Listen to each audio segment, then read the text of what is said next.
الحمد لله نحمده ونستعينه ونستغفره ونؤمن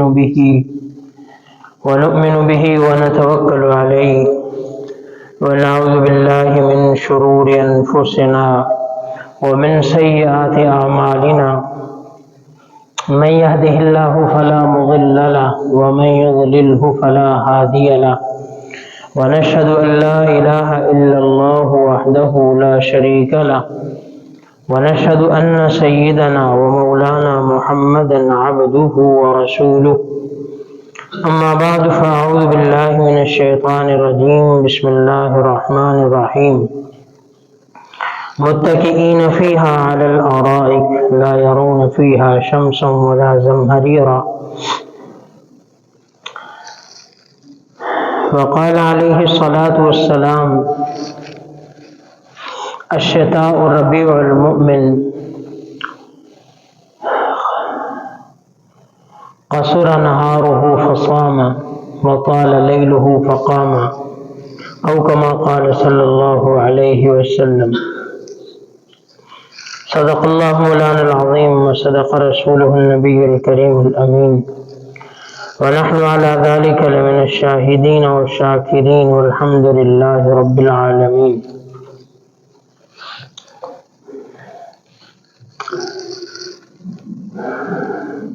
اللهم صل على محمد وعلى آل محمد كما صليت على إبراهيم وعلى آل إبراهيم إنك حميد مجيد. اللهم بارك على محمد وعلى آل محمد كما باركت على إبراهيم وعلى آل إبراهيم إنك حميد مجيد. اللهم رب اشرح لي صدري ويسر لي أمري واحلل عقدة من لساني يفقه قولي.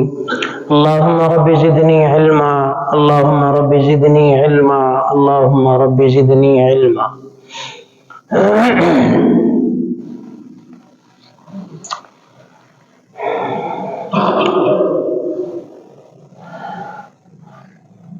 سردیوں کے موسم کی آمد ہے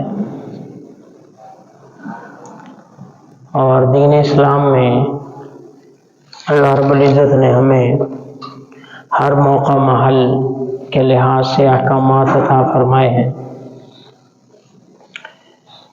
ہمارا کام ہے عمل کرنا. سردی ہو گرمی ہو خزاں ہو بہار ہو رات ہو دن ہو ہم پابند ہیں اللہ کے احکامات پر عمل کرنے کے اللہ کے احکامات پر چلنے کے. ہاں یہ ہو سکتا ہے کہ تھوڑا سا احکامات میں چینج آ جائے تھوڑا سا ڈفرینس آ جائے لیکن عمل ضرور کرنا ہے.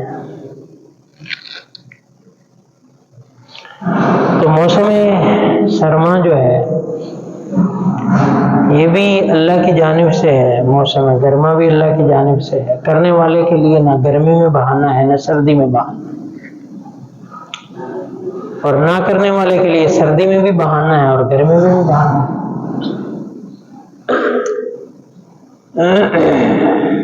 تو بہرکیف آپ علیہ الصلوۃ والسلام نے تو موسم سرما کو مومن کے لیے غنیمت بتایا. الغنیمت الباردہ یہ تو ایک ٹھنڈی غنیمت ہے اور یہ کئی لحاظ سے ہے. ٹھنڈا موسم کئی لحاظ سے سردیاں جو ہیں وہ فائدہ مند ہیں. خیر آقا کریم علیہ الصلوۃ والسلام نے کیا فرمایا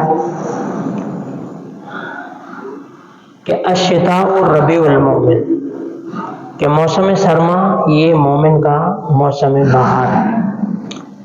قصر نہارہ فصام کہ دن چھوٹا ہوتا ہے روزہ رکھ سکتا ہے.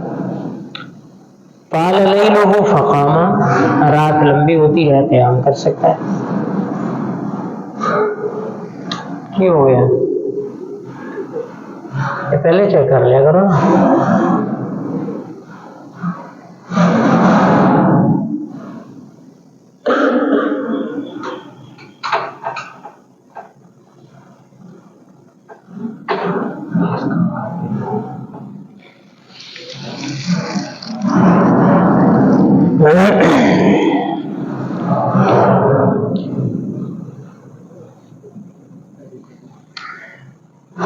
تو بہرحال یہ اللہ رب العزت کی ایک عظیم نعمت ہے. مومن تو اللہ کے ہر حکم کو اس کی رضا سمجھ کے اپنے لیے ایک نعمت ہی سمجھتا ہے.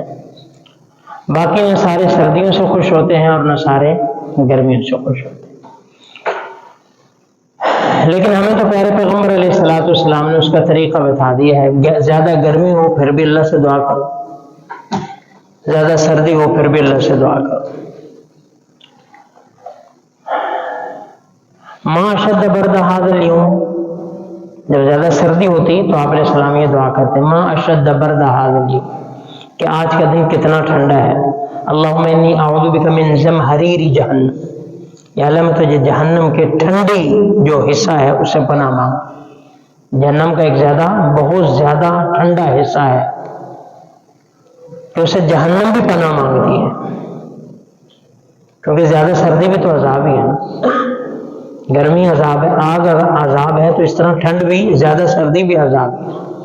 تو یا اللہ میں اس سردی سے پناہ مانگ. تو یہ دعا ہم کر سکتے ہیں. زیادہ گرمی میں بھی ما اشد حر ھذا اليوم, آج کا دن کتنا گرم ہے. اللہم انی اعوذ بک من حر جہنم, یا اللہ میں جہنم کی گرمی سے پناہ مانگ. تو ہمیں آپ علیہ الصلوۃ والسلام نے دعائیں سکھائی. تو خیر, موسم سرما کے چند اعمال ہیں جو انشاءاللہ آج ہم ان کو ڈسکس کریں گے, جو ہمیں کرنے چاہیے. سب سے پہلی بات تو موسم سرما میں, چونکہ دن اب بالکل ہر نماز کا ٹائم بالکل آخری اس کو پہنچا ہوا ہے, اس کے بعد اب بڑھنے کی طرف جائے گا.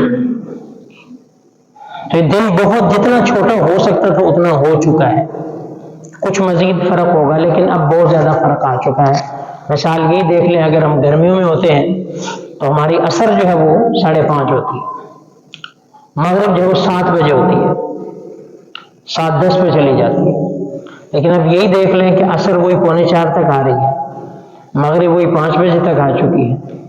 عصر مغرب اور 2 گھنٹوں کا یہ فرق آ چکا ہے. ادھر نیچے دیکھیں فجر کے ٹائم پہ ہماری فجر جو وہ 5:45 تک آ چکی ہے, اور یہی جو گرمی میں ہوتی ہے یہی 3:30 4:45 پر. تو اتنا ٹائم کا فرق ہے. تو یعنی کہ اپنے وقت جو ہے وہ اختصار کی انتہاؤں پر ہے. تو اب ان کے لیے سنہری موقع ہے جنہوں نے روزے نہیں رکھے کہ روزوں کی قضا کر لی جائے. روزوں کی, کیونکہ اب سردیاں, موسم بھی ایسا ہے, ٹائم بھی ایسا ہے. موسم بھی بالکل ٹھنڈا, نہ تو بھوک کا احساس ہوتا ہے اور خاص کر نہ پیاس کا احساس ہوتا ہے, کوئی مشکل ہے ہی نہیں.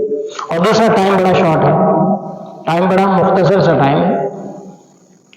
تو روزوں کی قضا جنہوں نے روزے نہیں رکھے رمضان میں کسی وجہ سے, خواتین کے لیے ظاہر بات ہے کوئی نہ کوئی شروع میں یا آخر میں عذر نکل آتا ہے, یعنی کہ پورے روزے نہیں ہوتے ہمیشہ, تو ان کے لیے بطور خاص ہے کہ وہ اپنے روزے کو قضا کر لیں. ان کو اللہ نے ایک شرعی طور پر رخصت دے رکھی ہے, تو اب اس موقع پہ وہ قضا کر لیں. اور اسی طرح بعض مرد بھی ایسے ہوتے ہیں, مثال ہو سکتا ہے کسی کو بیماری ہو, کئی بیمار ہوتے ہیں, بخار آ گیا, یا کوئی دائمی مرض ہے, روزہ نہیں رکھ سکا کیونکہ گرمی ہوتی ہے, تو روزہ نہیں رکھ سکتا, اس کے لیے بھی بہترین ہے کہ مختصر ٹائم ہے اب وہ قضا کر لے. یا کسی نے ویسے ہی نہیں رکھا تو اس کے لیے بھی ہے کہ موقع ہے اس فریضے کو اپنے ذمے سے ادا کر لے اور یہ روزہ رکھے. اور یہ مفت کا ثواب ہے. سردیوں میں جیسے ایک روایت میں ہے الغنیمت الباردہ الصوم فی الشتاء, ایک غنیمت ہے, سردی میں روزہ رکھنا غنیمت ہے. یعنی کہ غنیمت کسے کہتے ہیں, جو مال مفت میں آ گیا. تو یہی کہہ لیں کہ مفت کا ثواب ہے. تو مرد ہو عورت ہو, عذر کے ساتھ اس نے چھوڑے یا بلا عذر چھوڑے, وہ اس کے لیے بہترین موقع ہے کہ اپنے روزوں کی وہ قضا کر لے. کسی بھی وجہ سے اس نے کی ہے, عام طور پر جو ہے وہ شوگر پیشنٹ ہوتے ہیں, زیادہ ٹائم وہ نہیں نکال سکتے. بعض ایسے ہوتے ہیں جو بیچارے گردوں کے مریض ہوتے ہیں, پانی نہ پئیں تو درد شدید شروع ہو جاتا ہے. اور اسی طرح بہت سارے ایسے مسائل ہیں, بیماریاں ہیں جو بیچارے نہیں رکھ پاتے. تو ان کے لیے کیا پیاس کا بھی احساس نہیں ہے, بھوک کا بھی احساس نہیں ہے, تو اب وہ اپنے روزے قضا کر لیں. نمبر 3 پہ ہے ویسے ہی روزے رکھ لینا. الحمدللہ اللہ نے توفیق دی, رمضان کے بھی سارے رکھے, لیکن اللہ نے صحت دے رکھی ہے، جوانی دے رکھی ہے، تندرستی دے رکھی ہے، تو ویسے روزے رکھ لیں۔ اللہ کے پاک پیغمبر علیہ الصلوۃ والسلام جو ہے وہ سوموار کو اور جمعرات کا روزہ رکھتے تھے۔ آقا کریم علیہ السلام ایام بیج کے روزے رکھا کرتے تھے، اور آپ علیہ الصلوۃ والسلام نے صوم داودی کو پسند فرمایا کہ ایک دن روزہ رکھنا، ایک دن چھوڑ دینا۔ تو جو ہو سکے بندہ، اللہ نے صحت دے رکھی ہے تو ایسا کر لے، یا ہر مہینے کے 3 روزے رکھ لے۔ تو جس نے روزے رکھے بھی ہیں اس کے لیے بھی بہترین چانس ہے کہ وہ روزہ رکھ لے۔ روزہ جو ہے وہ اللہ کو بڑا پسند ہے، اور روزہ ایسی عبادت ہے کہ کسی کو نہیں پتا۔ آپ آفس میں کام بھی کر رہے ہیں، آپ کا روزہ ہے، کسی کو تو نہیں پتا، یہ ایسا اجر ہے کسی کو پتا نہیں، یعنی کہ دکھلاوا ہے ہی نہیں، اس میں دکھلاوا ہے ہی نہیں۔ تو ایک تو وہ جن کے ذمے میں ہے وہ رکھ لیں، اگر کسی نے کوئی نظر مانی ہے کہ میں روزے رکھوں وہ رکھ لیں، یا خواتین ہیں اپنے گھروں میں جا کے خواتین کو بتلائیں کہ وہ جو ہے وہ روزے قضا کر لیں، اور بلکہ کوشش کریں اگر گھر میں خواتین کے ذمہ قضا ہیں اور آپ الگ فیملی میں رہتے ہیں، سیپریٹ فیملی میں آپ ہیں اور آپ کے بچے ہیں، تو کوشش کریں وائف کے ساتھ مل کے رکھیں آپ بھی۔ اگر وہ روزہ رکھ لیتی ہے، آپ کو اس نے ناشتہ بھی دینا ہے، دوپہر میں بھی دینا ہے، تو یہ ایک اس کے لیے تھوڑا سا کرتی تو ہیں عورتیں بیچاری، اللہ نے جزائے خیر دے، لیکن یہ کہ آپ بھی ساتھ ہو جائیں گے تو اس کے لیے بھی آسان ہو جائے گا کہ اٹھ کے دونوں سحری کھائیں گے، دونوں افطاری کریں، تو یہ ہو جائے تو سب سے بہتر ہے۔ تو اسے اپنے خواتین کو بتلائیں کہ وہ بھی اپنے روزوں کی قضا کر لیں، یہ بہترین موقع ہے، اور اگر اپنے ذمے میں بھی ہیں تو وہ بھی قضا کر لیں، اور اگر اپنے ذمے میں نہیں ہیں تو اللہ کا شکر ادا کریں کہ آپ اتنی صحت کے مالک ہیں، آپ نے رمضان میں بھی رکھ لی الحمدللہ، اب بھی رکھیں، اور اس کا ظاہر سی بات ہے بھوک سے کوئی بیماری نہیں آتی، بھوک سے زیادہ کھانے سے تو بیماریاں، اب جتنی بیماریاں ہیں آپ سروے کریں گے تو کیا ہوں گی؟ زیادہ کھانے سے ہی ہوں گی، کوئی زیادہ میٹھے سے ہیں، کوئی زیادہ نمکین سے ہیں، کوئی زیادہ چکنائی سے ہیں، یعنی کہ کھانے سے ہی ہے، کوئی ایسی بیماری نہیں جو بھوک سے لگتی ہے۔ تو معدے کو بھی ایک ریسٹ مل جائے گا، چلو اتنا کھاتے ہیں تو چند دن کے لیے اس کو تھوڑا سا نیچے لے آئیں، یہ بھی ایک صحت کے لیے بھی ٹھیک ہے۔ تو جو الحمدللہ صحت مند ہے تو ویسے ایک بطور ایکسرسائز کے بطور یہ بھی نیت کر لیں، وہ بھی کر لیں، تو اللہ اجر بھی دیں گے، صحت بھی ملے گی، دونوں چیزیں ساتھ میں مل جائیں گی۔ تو ایک تو ان ایام میں روزوں کی قضا کر لیں، روزوں کی قضا جن کے ذمہ روزے ہیں، اگر روزے ذمہ نہیں ہیں تو ویسے نفل روزے آپ رکھ سکتے ہیں، یہ ایک مفت کا ثواب ہے۔ دوسری بات تہجد کا اہتمام، ان ایام میں آپ کو پتہ ہے کہ 7 بجے تو عشاء ہو جاتی ہے، اور بعض جگہوں کو 7 بجے 7:30 بجے ہم فارغ ہیں عشاء کی نماز سے۔ اس کے بعد اگر ہم 10 بجے بھی سوتے ہیں، 10 بجے بھی آپ سو جاتے ہیں، 10 2 12 2 گھنٹے یہ، اور آگے 5 گھنٹے اور اگر سوئیں آپ 5 بجے تک 4:30 بجے تک، تو تقریباً آلموسٹ 7 گھنٹے کا رات کو آپ کو نیند کا ایک ٹائم مل جاتا ہے، جو کہ بہت ہی ایک آئیڈیل ٹائم ہے نیند کے لیے، بہترین ہے، بہترین۔ جو ڈاکٹر بھی کہتے ہیں کہ 6 سے 7 گھنٹے نیند ہونی چاہیے، وہ دن کو ملا کر بھی ہے، لیکن آپ کی رات کو اتنی جو ہے وہ کہہ لیں کہ کوٹا پورا ہو رہا ہے، آپ کی نیند پوری ہو رہی ہے، تو بہترین ٹائم ہے کہ رات کے آخری حصے میں تہجد کا اہتمام کریں۔ اور تہجد نفل نمازوں میں سے سب سے بہترین جو نماز ہے وہ تہجد کی نماز ہے۔ نفل نمازوں میں سے جتنے ہم نوافل ادا کرتے ہیں، سب سے بہترین نماز وہ تہجد کی نماز ہے، اور جتنے اللہ کے اولیاء، جتنے ولی موجود ہیں یا گزر چکے ہیں، سارے کے سارے تہجد کے پابند تھے، اور اللہ کے پاک پیغمبر علیہ الصلوۃ والسلام پر یہ نماز فرض تھی، لیکن امتیوں پر فرض نہیں ہے۔ تو تہجد کی نماز سب نفل نمازوں میں سے بہترین نماز ہے، کہ اس میں جو ہے وہ بندہ بھی ایسی اس حالت میں ہوتا ہے کہ اس کا براہ راست اللہ سے لنک ہوتا ہے، بغیر کسی حجاب کے، بغیر کسی اس کے، اور احادیث میں بھی ملتا ہے کہ اللہ رب العزت جو ہے اپنے بندے سے ہم کلام ہونے کے لیے آسمان دنیا پر جلوہ افروز ہو جاتے ہیں، اللہ کی طرف سے ندائیں اور منادی ہوتی ہیں۔ تو اس کے فوائد جتنے آپ وظائف کسی سے پوچھیں گے، یا ہم سے لوگ کہتے ہیں جو وظیفہ بتا دے، گھر میں تنگی ہے یا رزق کی تنگی ہے یا کاروبار کی بندش ہے، اس طرح کے معاملات ہوتے رہتے ہیں، تو اس کا بہترین وظیفہ جو ہے وہ تہجد کی نماز ہے۔ آپ تہجد کی نماز کا اہتمام کریں، آپ انشاءاللہ دیکھیں گے آپ کے کاروبار میں بھی، آپ کی زندگی میں بھی، اور آپ کے بچوں میں بھی اس کے اثرات نظر آئیں۔ تو یہ ایک بہترین ٹائم ہے۔ میں ایک ویڈیو دیکھ رہا تھا، ایک ہندو عورت تھی، کوئی ہندو عورت، وہ اپنے کشش میں بتا رہی ہے کہ میں جو ہے وہ اسی تہجد کے، وہ اپنے الفاظ میں ہندی میں بتا رہی تھی، کچھ ایسے لفظ ہیں مجھے ان کا نہیں آئیڈیا، لیکن اس کا جو خلاصہ وہ یہی تھا کہ میں بڑی پریشان رہتی تھی، بہت ہی پریشان رہتی تھی، اور میرے قریب میں میرے فلیٹوں میں اوپر نیچے دائیں بائیں کہیں پڑوس میں نیبرہڈ میں کوئی بوڑھی آنٹی مسلم آنٹی جو تھی وہ رہتی تھی. تو میں نے ایک دن ملاقات ہوئی تو ویسے اسے ڈسکس کیا، پریشانیوں کا ذکر کیا جو معاشرے میں ہوتی ہیں، تنگیاں مسائل ہوتے ہیں بندے کو کہ میں بڑی پریشان ہوں اور مجھے بڑے مسائل ہیں. تو کہتے ہیں وہ بتا رہی ہے خود یہ وہ یعنی کہ اس چیز کا اعتراف کر رہی ہے کہ اس آنٹی جی نے مجھے کہا کہ آپ بیٹا اٹھ کے رات کو 2:30 بجے اٹھ کے جو ہے وہ اللہ سے مانگا کرو. نماز کا تو نہیں کہا، ظاہر بات اس نے نماز کیا پڑھنی تھی، کہ رات کو 2:30 بجے اٹھ کے اللہ سے مانگا کرو. اب وہ ظاہر بات ہے وہ بھی جو ہے وہ تہجد کا ہی کہہ رہی تھی، لیکن اب وہ ہندو تھی تو اس نے کیا تہجد پڑھنی تھی، لیکن اس نے کہا تم رات کو اٹھ کے مانگا کرو اللہ سے کہ اس وقت اللہ جو ہے وہ آسمان دنیا پہ ہوتے ہیں اور اپنے بندے کی تکلیف، پریشانیاں، مصیبتیں، استغفار وہ ساری اللہ جو ہے وہ اس کی برکت سے دور کرتے ہیں. اب یہ ہندو خاتون کہہ رہی ہے میں نے عمل شروع کر دیا. تو اب اس کے الفاظ ہیں کہ میرے دن پلٹنا شروع ہو گئے، میرے دن پلٹنا شروع ہو گئے. اب جب بھی میں اٹھتی تھی تو میں دیکھتی تھی میری جو آنٹی ہے جو اس کے کسی سامنے والے فلور پہ تھی یا اوپر نیچے تھی، میں دیکھتی تھی کہ وہاں ان کی جو ہے وہ کمرے کی بھی لائٹ جل رہی ہے. مجھے تسلی ہوتی تھی کہ آنٹی بھی جاگی ہوئی اور میں بھی اٹھ کے اللہ سے پرے کرتی تھی، پریئر کرتی، دعائیں مانگتی اور جو میڈیٹیشن کرتی تھی. تو کہہ رہے اس کے بعد میرے دن پلٹنا شروع ہو گئے اور مجھے کسی قسم کی کوئی پریشانی نہیں رہی. یہ ایک ہندو عورت کا اعتراف ہے. تو جو اللہ پر بلیو کرتا ہے اس کو کیوں نہیں ملے گا، اس کی پریشانیوں کیوں نہیں دور ہو، اس کے مسائل کیوں نہیں حل ہوں گے.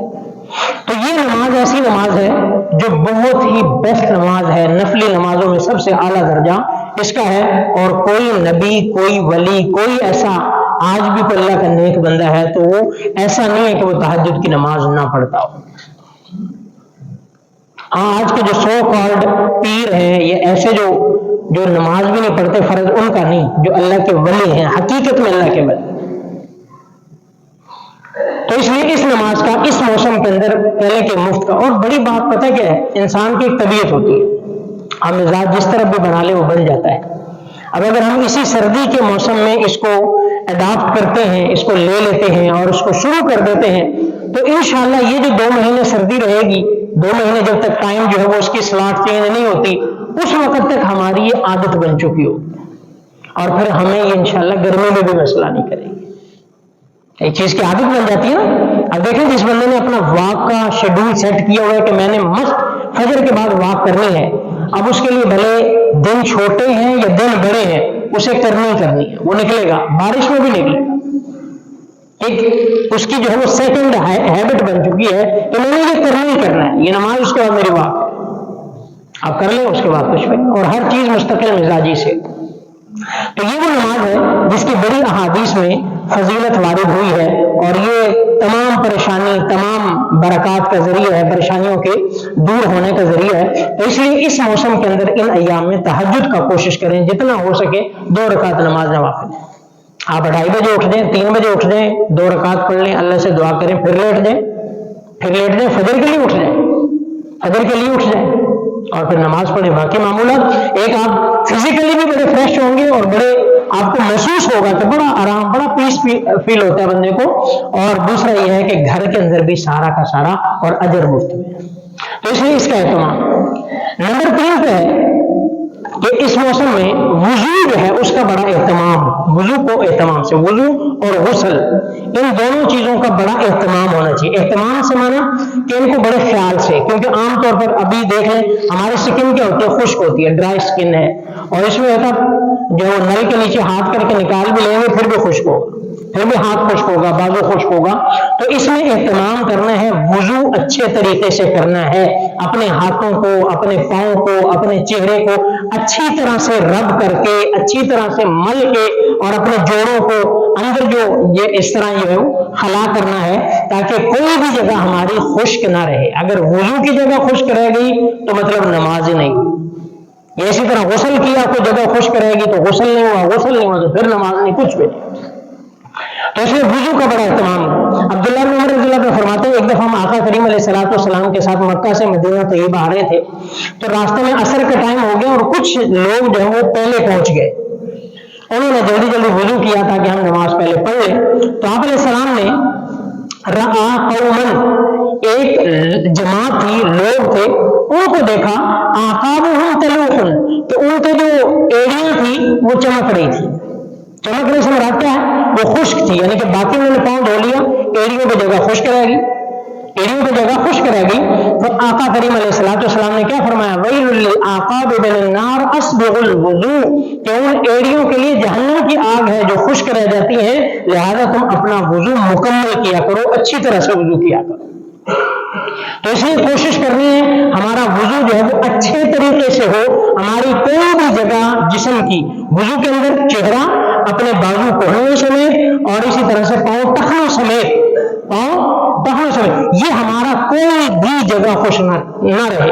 عام طور پر جو حصے خشک رہ جاتے ہیں وہ کونے رہ جاتی ہیں، مطلب ہاتھ مارتے ہوئے نہیں لگتا صحیح ہاتھ، کونے خشک رہے گی اور نظر بھی نہیں آتی. اسی طرح ایڑیوں والا مسئلہ ہے، خشک رہ جاتی ہے، نظر بھی نہیں آتی. اسی طرح ہمارے ٹخنے ہیں، ان کا مسئلہ ہوتا ہے ہاتھ نہیں مارا نہیں، خشک رہے گی، نظر بھی نہیں آئی، جس کی وجہ سے وضو نہیں ہوتا. تو اس کا اہتمام.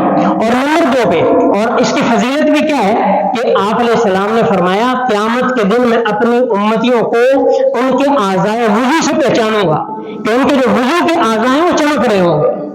تو اس لیے ہم اچھے طریقے سے اور فل طریقے سے، اچھے طریقے اوپر تک ان کو کریں، انشاءاللہ قیامت کے دن یہ نور کا باعث بنیں گے.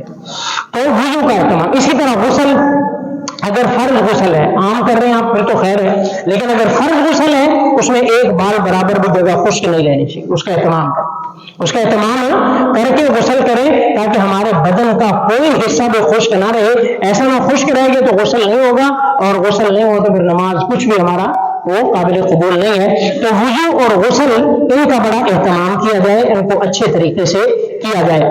اور پھر اللہ کے پاک پیغمبر علیہ السلام نے اس کو بڑا اجر قرار دیا ہے. ایک روایت میں یہ ہے کہ الا ادلکم علی ما یمحو اللہ بہ الخطایا ویرفع بالدرجات، آپ کو ایسی چیزیں بتا دوں جس سے اللہ تمہاری خطاؤں کو، غلطیوں کو مٹا دیں گے، تمہارے درجات کو بلند کر دیں گے. صحابہ نے کہا یا رسول اللہ، بلا یا رسول اللہ، کیوں نہیں آپ ارشاد فرمائیں. تو اللہ کے پاک پیغمبر علیہ السلام نے کیا فرمایا کہ وہ اعمال جو تمہارے درجات بھی بلند کریں گے، تمہارے گناہوں کو بھی مٹا دیں گے، وہ کیا ہے؟ سب سے پہلے اسباغ الوضوء علی المکارہ، کہ ناپسند کرتے ہوئے تنگی کے باوجود بھی اچھے طریقے سے وضو کرنا. سردیوں میں مشکل تو لگتا ہے، اگر خاص کر پانی ٹھنڈا ہو تو پھر بڑا مشکل لگتا ہے، ایک محسوس ہوتا ہے. لیکن اللہ کے پاک پیغمبر علیہ السلام نے تمام گناہ ختم ہونے کی بشارت دی. اسباغ الوضوء علی المکارہ وکثرۃ الخطی الی المساجد، اور مسجد کی طرف زیادہ قدموں کا چلنا. سردیوں میں یہ بھی ہوتا ہے، آپ ابھی جمعہ پڑھ کے جائیں گے 3:30 بجے پھر اذانیں شروع، پھر واپس، پھر آپ عصر پڑھ کے جائیں گے 5 بجے پھر اذانیں شروع، پھر واپس، پھر جائیں گے پھر جو ہے وہ 6:30 بجے پھر اذانیں، پھر واپس. کثرۃ الخطی الی المساجد، یہ بھی فرمایا کہ تمہارے درجات بھی بلند کرے گا، گناہوں کو بھی معاف کر دے گا. اور نمبر 3 انتظار الصلاۃ بعد الصلاۃ، ایک نماز کے بعد دوسری نماز کا انتظار کرنا. یہ بھی کیا ہے؟ درجات کو، رفع درجات کا اور گناہوں کی معافی کا ذریعہ ہے. اور اس کے بعد کیا فرمایا؟ فذالکم الرباط، یہی وہ چیز ہے جو نفس کو تو ناگوار ہوتی ہے، لیکن اللہ رب العزت اس کے ذریعے سے تمہارے گناہوں کو معاف فرماتے ہیں، تمہارے درجات کو بلند کرتے ہیں. باتیں رہی، اس کے بعد جو ہے وہ روزوں کا مسئلہ آ گیا، وضو کا مسئلہ آ گیا، اور ایک اس میں مسئلہ جو ہے وہ یہ تو ہمارے سے متعلق تھا، اور ایک غربا سے متعلق ہے. غربا سے اس موسم میں، سردی کے موسم میں ایسے لوگ ہوتے ہیں جو ہر سردیوں میں اپنا نیا لباس لیتے ہیں، گرم جو اوپر والا اپر اس پہ پہنتے ہیں وہ گرم لیتے ہیں، جرسیاں نہیں لیتے ہیں، اپنے جو ہے وہ سویٹر نہیں لیتے ہیں، ساری چیزیں نہیں لیتی ہیں. تو ان کو کوشش کریں ایسا لباس اپنے جو وہ غربا کو دے دیں. غربا کسی شکل میں بہت ساری صورتوں میں آپ کو ملیں گے، تو ان غربا کو دے دیں. خاص کر اس غریب کو دیں جو کسی کام پہ لگا ہوا، کام پہ مانگنے والا نہیں، جو کسی کام پہ ہو. عام مزدور بھی ہو سکتا ہے، عام کو بیچارہ چھوٹے لیول پہ کام کرنے والا بھی ہو سکتا ہے، محنت مزدوری کرنے والا بھی ہو سکتا ہے، اور وہ لڑکا وہ بچہ بھی ہو سکتا ہے جو آپ کو ڈلیوری دینے کے لیے آتا ہے سردی میں، جس کے پاس جرسی نہیں ہوتی، جس کے پاس گلوز نہیں ہوتے، یا کوئی ایسا رومال مفرل نہیں ہوتا. اس ایسے بچوں کو، ایسے لوگوں کو، مستحقین جو واقعی محنت بھی کر رہے ہیں، جان بھی مار رہے ہیں، اور بیچارے وہ کسمہ پرس بھی ہیں، تو کوشش کریں جو ایسے لوگ ہیں، ایسا طبقہ ہے جو افورڈ نہیں کر سکتا، ان کو جرسیاں بھی دیں، سویٹر بھی دیں، اپنے پرانے کپڑے دے دیں. سب سے بیسٹ تو یہ ہے کہ نئے دیں، سب سے اچھی چیز. لیکن بعض ایسے بھی ہوتے ہیں ان کو بیچاروں کو پرانے بھی مل جائے تو بڑے خوش ہو جاتے ہیں، تو وہ دے دیں تاکہ ان کو جو ہے وہ